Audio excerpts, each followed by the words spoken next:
Good day, everyone. I am Rich Aldwin Viole, your trainer for today.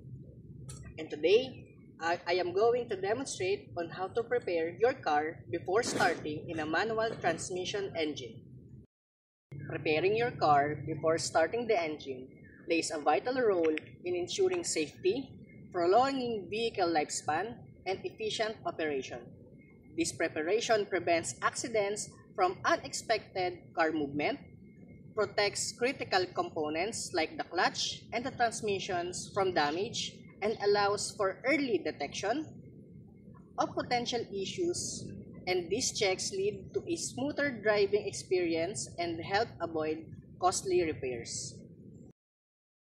For our learning objective, at the end of this lesson, the trainee should be able to prepare light vehicle before starting in a manual transmission engine. And for our learning outcome, the trainee should be able to perform light vehicle pre-starting in a manual transmission engine. Make sure to use personal protective equipment before conducting this activity.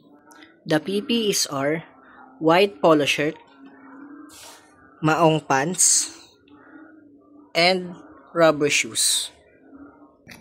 Personal protective equipment to ensure our safety during the activity. Light duty vehicle. Step-by-step procedures on how to prepare your car before starting in a manual transmission engine. Step 1. Get in your car.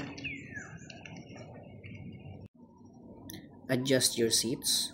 Make sure your feet are able to reach all the pedals as well as your hands reach the steering wheel.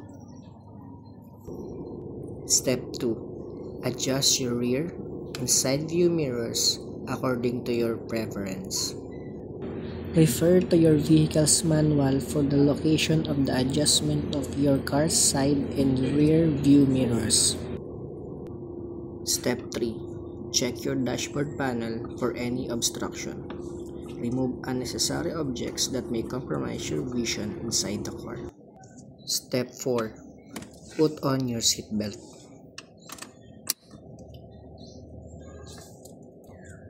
Step 5.